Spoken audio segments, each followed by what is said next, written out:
Hey, what's up, lifelong learners? Today's video is going to be about how I broke the Canon RF 24 to 105 and why you shouldn't buy it. So first off, let's talk about image quality. For image quality, I give it a 8.5 to 9 out of 10.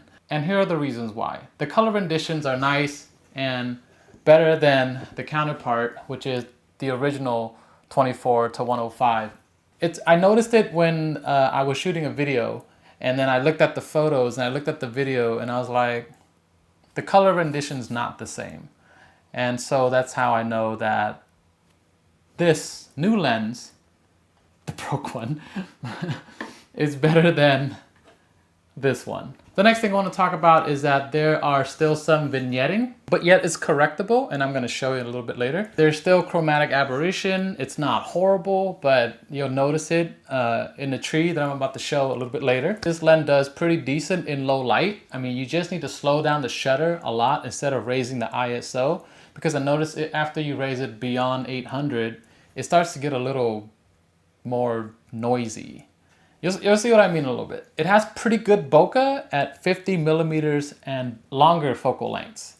Because at f4, it's actually pretty good. I mean, I'm gonna show you a little bit later, again, a little bit later in this video. So without further ado, I'm actually gonna take you into Lightroom and show you my settings, show you the images before and after, and all I did was a basic color correction, except for one photo where I had to do chromatic aberration reduction. All right, let's go over to the computer and then see what's up. So the first photo that we have here is me just randomly noticing this moon. I wanted to capture the moon, and this is not an amazing photo. It's just a matter of, hey, how well does this perform in low light and high dynamic range? As you can see from here to here to here, it is a lot of dynamic range, and this is what I got when I edited. Just again, if you look over to my sliders, it's just basic color correction. And so I lifted up the shadows and try to bring down the highlights as much as possible to get everything looking okay. And then you will notice chromatic aberration here that I did not fix, but I can go and fix it if I wanted to. The next photo is of this car right here. I noticed that I thought it was really cool and I wanted the moon to actually be a lot closer. I shot this at 33 millimeters. Because there was a man, you can see his shoe right there, and I wanted him out of the frame, and I didn't get to do that. So this is what happened after some color correction. I lifted up the shadows, and again, I tried to keep the sky as blue as possible and lifted up all the shadow right here on the car because I wanted it to be a little bit brighter, and it's kind of almost dominating the moon. I actually wanted the moon a lot closer, but I couldn't get it because of the landscape, and I couldn't push myself back and then zoom in to pull the moon closer to this car. And then again, here's the moon and my wife walking our dogs, testing out the low lights. Came out pretty well. Lifted up the shadows really well. Not a lot of noticeable noise at all. And again, if you look at my shutter, pretty decent shutter. Not too slow, not too fast either. And then the next thing was my shoe. I noticed I stepped on a lot of thorns. I color corrected it, and if you notice, the bokeh, I mean, wow, that's pretty good. So yeah, it's like the focus points are like right here, and the bokeh, seriously, it's like inches away from my, not even inches, it's like an inch or so away from the background. So that's not too shabby for bokeh, right? Again, this is what I stepped on, and I accidentally got my dog to step on some, and he sat down and licked his feet, and I pulled it off of him, poor guy. So no pets, that was my bad. I didn't see the sign until a lot later. Anyways, color corrected it. It looks like this. You notice the vignetting down here a little bit. Again, it's easily correctable. So here's where, of course, it's blown out sky. I mean, I can turn it off right here. You can see chromatic aberration right there. And then when I corrected it, there's no more right there. If you look here, there's no more. Let me go back and just show it to you really quick here and zoom in right there. There's a whole lot of chromatic aberration. And then when you take that away, it looks like this. Not too shabby. And then the next photo is here. This is like a lot of white, which sometimes can be really bad for photos, but I just brought it up a little bit and lifted up the shadows, and this is what I got. Again, if you look at my shutter speed, it's pretty high, and I had to pull my ISO up because I was trying to stop the trees from moving because it was like really windy. And then the next photo is this right here.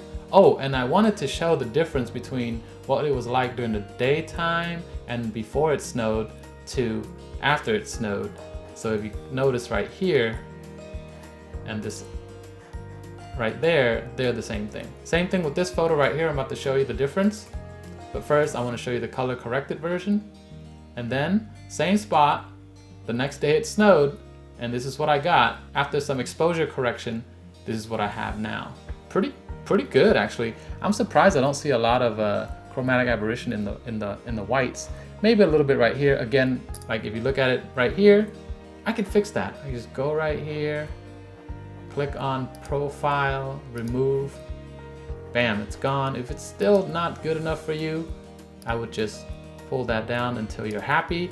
And look at that, chromatic aberration, be gone. Again, that might come with some sacrifices of seeing some green somewhere else, but overall, the image is looking pretty good. And this right here, us during the daytime with no snow, color corrected, it looks like this. 100 ISO, 1/125th, still looks pretty good. This is when it snowed, same location, bam. Look at the snow right there that's just like going across our body. That's pretty insane. It was actually really cold.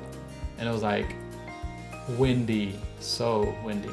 Here's us again, closer at 50 millimeters, 100 ISO. Corrected it, it looks like this, not too shabby, got the colors good. And then when it snowed, it looks like this, color corrected. This is what it looks like. Next photo of us having some fun. It actually got darker. I slowed down the shutter a lot. Again, it was still 800 ISO. This is 200 ISO. I have to raise it up to 800 ISO and slow down the shutter just to get a decent photo like this. Color corrected and not color corrected, sorry. Exposure corrected, and this is what we look like. And if you zoom in, you can see noise, but overall, not a shabby picture if I'm sharing it online, but for print, probably not. And then this one right here, I wanted to do a jumping shot, so I had to raise the shutter speed and then crank up the ISO as well. The shutter speed was just like too fast, so I had to 6400 this thing. And here's where we're at when we corrected it. Horrible noise. Oh my goodness, this is just, wow. That is no bueno. Anyways, I mean, I can soften it up and then do some noise reduction and all that. And then the next day we went to Mono Lake. Looks like that when the sun hit us straight on. I pulled the shadows up a little bit, dragged down the highlights so I can pull some more cloud details. If you look at the difference between the two, there, just got some more details out. Overall, pretty good. Full sun. And this is when I broke my lens. And I'll tell you my story later. But look at this. This is a JPEG, not a RAW, a JPEG. The rest have been RAW. This is a JPEG. So I took a JPEG just to see what it looks like before I shoot a time lapse of this place. Exposure correction, and this is what I got. Not too shabby for a JPEG. All right, well, I'm back now to the camera. So yeah, let me know what you guys think of the image quality. I gave it a 8.5, 9-ish out of a 10. It's good. Everything is color correctable and exposure correctable. Now let's talk about the build quality. It feels really nice in the hand. The plastic that it's made out of it feels strong and it feels really good. The rings are really smooth. The zoom ring is smooth. The custom control ring is loud. But it is what it is. You can actually go ahead and get this declicked if you wanted it to. And then you have, of course, the stabilization, you have the autofocus, manual focus, and then you even have the lock so that it doesn't lens creep. Let me just do that for you. The creep, you gotta really try to do lens creep, but I'm sure over time, you're gonna need to do the lock. Now, here's the old one, the original. The lens creep is pretty prevalent, okay? And there is no lock. There's only stabilization and autofocus, manual focus on this. If I put my lens back together and I actually held it like this lens, the new RF lens, actually feels a little bit heavier, in my opinion. Okay, now I can switch hands, okay? And it still feels a little bit heavier on my stronger right hand. you are paying for what you get, weight-wise at least. The other thing about this lens that I don't like really, but I guess some people might like it because it's supposed to be like an all-around lens, it's a kit lens, is the reach. I have a very hard time with the reach. It just leaves me desiring just a little bit more reach. So yeah, you know, if I had a 24-70, I would be like, okay, it's a 24-70, but this is a 24-105, and I'm just like, can I get just a little bit further? Another thing about this lens that's good is the autofocus. It is fast and it is accurate. And you can see, I mean, some action shots I have to shoot like really fast because, especially with the dog shots, I had to like do multiple takes of my dogs, because when you're working with dogs, it's not an adult human being. Well, you can tell them to pose and they'll pose. So it's just a matter of walking back and forth, and I put the focus exactly where I want it, and then it just hit every time. Image stabilization is really good on this lens as well. I like it a lot. I was shooting video with it, and it just feels good. It just stabilizes. Well, I mean, of course, that's what it's supposed to do, right? But I'm telling you, it's good. And now I want to tell you how I broke this lens. What I did was, of course, this is a rental. I was trying before I'm buying, and obviously I'm buying now for sure because I broke it. I took it to a nighttime shoot because it was raining / snowing. It's like melty snow rain. I don't know exactly what that's called. But I took it out the last night before I had to come back home from Mammoth, and I didn't get the shots I wanted because this lens was not wide enough. I mean, the shot I wanted, I need a fisheye to do what I wanted to do, like a nighttime shot with the moon over the city, and it was just gonna look epic, but I waited too long and that never happened, and well, here's a shot of what I got, and I just went home. So I went home, drowned my sorrows in some Martinelli with my wife and my brother. That was it for the night. And then the next day, I decided, hey, I'm gonna go make a tutorial of the time-lapse feature of the EOS R. So I was all excited. I was like, yeah, I'm gonna make a tutorial video. And then the next thing you know, I set up my tripod, and then I was like, okay, cool, it's good. I'm gonna be able to do this. And it turned out when I was flying my drone, the wind was blowing so hard, the drone flew back. And I was like, oh, drone's gonna fly away. I have to land this drone. So I landed the drone, and I just had my back towards the camera shooting the time lapse. My tripod setup fell over. And basically what happened was the camera fell like this, and it hit the back of the camera, because you can tell it hit something like this, and then something like this, and the lens just snapped off. And I was like, and how did I come to that conclusion? I mean, you know, forensic science tell me this, that the lens is still perfectly clean, like everywhere. Like, watch, I'm gonna just focus. Okay, look at the lens. Do you see any scratches? Do you see any scratches? Okay.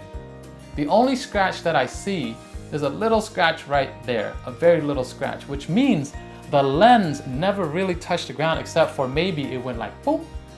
The camera hit the ground, and then the lens did kind of like this on the ground and then fell down like this. So which means that the plastic parts inside right here, if I can get this to focus, see those plastic parts? Okay. These plastic parts inside are not as strong as you think they are. So yeah, the outside plastic feels really good, and I'm pretty sure that these plastics are the same thing, but the way that it's constructed and put together, I don't feel like the build quality is there. So for build quality, I actually gave this a 6 out of 10, and that's the reason why I'm telling you, don't buy it. It's just as simple as that. The build quality is not there. Avoid buying the bundle. What I recommend you do is actually wait for lenses that are coming out down the pipe that is actually better than this kit lens right here. But if you really needed the kit lens, then you're much more careful than I am, go for it.